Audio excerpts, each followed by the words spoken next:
tienen funciones energéticas, de reserva en el glucógeno, etc. Ahora, ¿cómo hago para ver si yo tengo poca cantidad de carbohidratos? Porque hemos dicho que cuando consumo mucha cantidad de carbohidratos se transforman en grasa, no se quedan como carbohidratos, se transforman en grasa.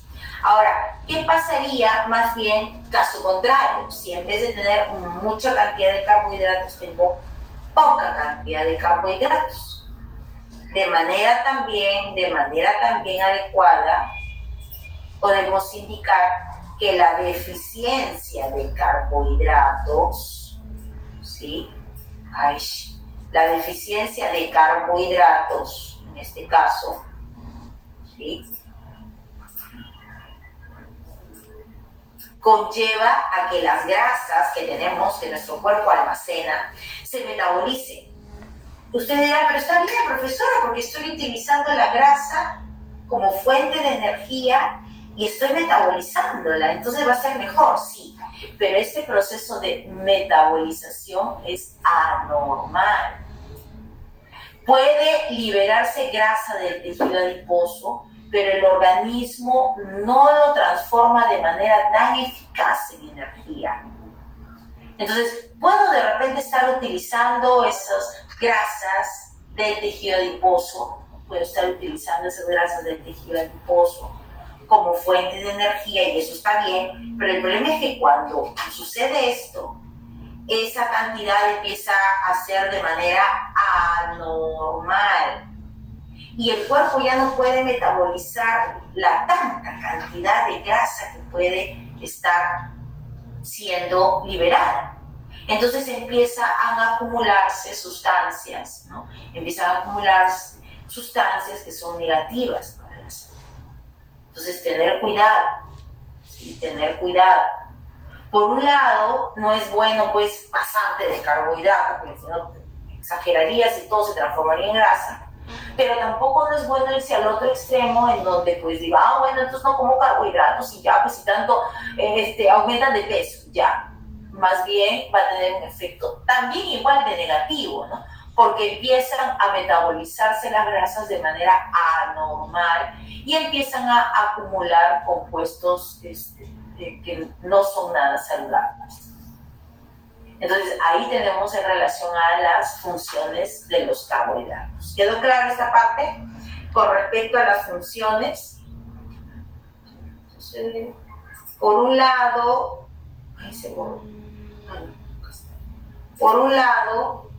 la fuente primordial de energía, hay un pequeño almacenaje.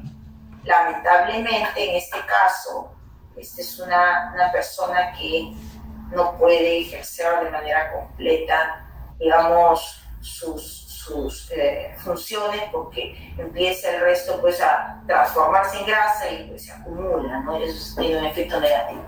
O lo contrario también. Hay que tener cuidado de no irse a los extremos, ¿no?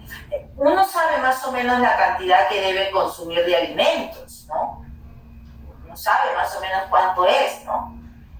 Si es que sentimos que estamos comiendo de más, mi cuerpo empieza a aumentar de peso, se nota, ¿no? Tal vez no lo notes en un día, pero si esto lo haces de manera continua y a largo tiempo empiezas a notar el aumento de grasa en tu cuerpo, el acúmulo. O lo contrario también, como hemos visto acá, cuando no se consume la suficiente cantidad, más bien empiezan a metabolizarse las grasas, ¿sí? Y más bien de manera anormal y conlleva pues a tener en el organismo compuestos que pueden a la larga tener efectos negativos.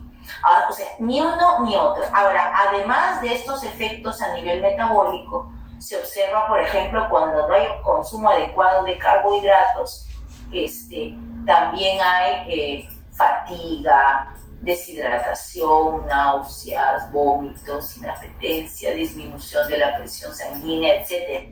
O sea, se observan también algunos problemas relacionados con la deficiencia de carbohidratos, en este caso, ¿no? Ya está bien, hija, no te preocupes.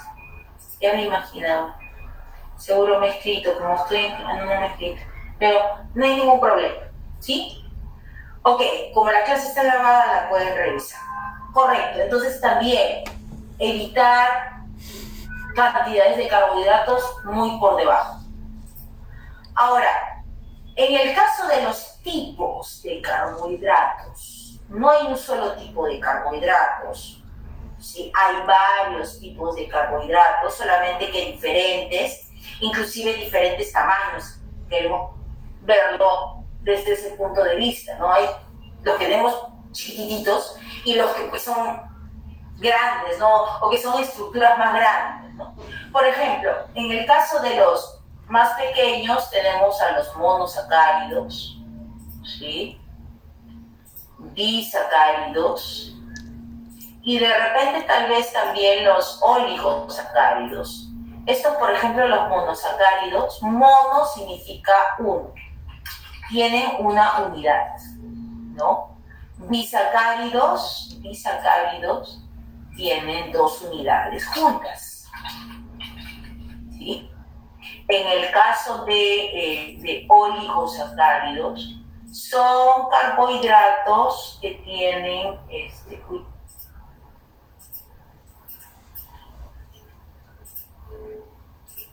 son carbohidratos que tienen de 3 a 9 unidades.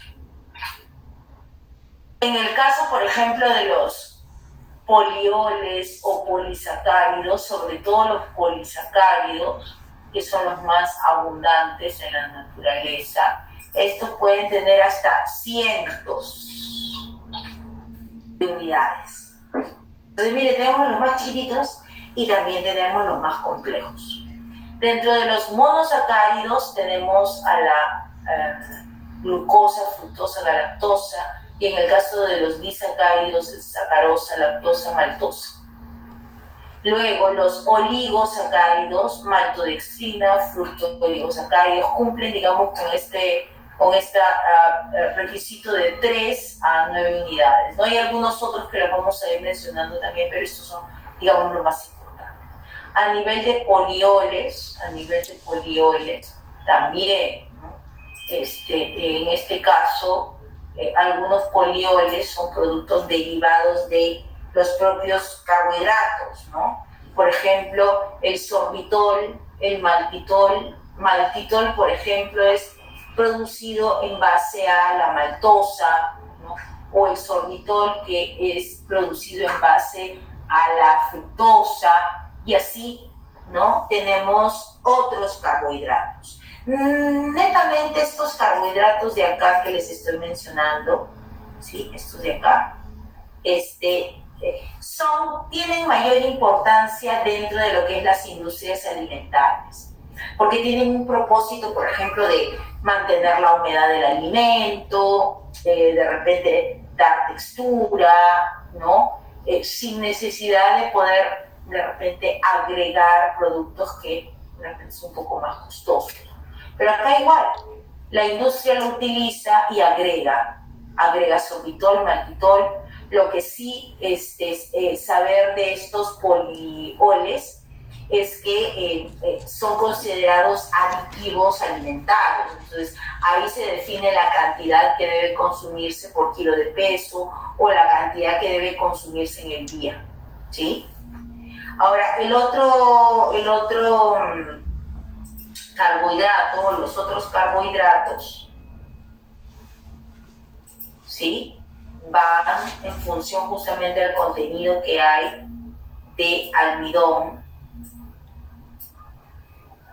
en los alimentos, ¿no? En este caso, el almidón es el polisacárido, así lo vamos a llamar, polisacárido, más abundante. Y creo que si nosotros nos ponemos a analizar un poquitito de todos los carbohidratos, cuál es el que más consumimos, directamente entra a tallar el almidón. Directamente. ¿Sí? Entonces, en este caso, frente a los monosacáridos, disacáridos o oligosacáridos, digamos que el almidón es el carbohidrato que más consumimos. Los polioles no los vamos a ver con mucho detenimiento porque, como les decía, estos son considerados aditivos alimentarios para mejorar la textura del alimento y muchas veces no presentan una característica nutricional muy evidente, ¿no? Pero se los he puesto aquí en este primer cuadro porque hay diferentes tipos de carbohidratos. Ahora, en el caso de los monosacáridos, se les llama así justamente porque es el carbohidrato más simple. ¿Sí?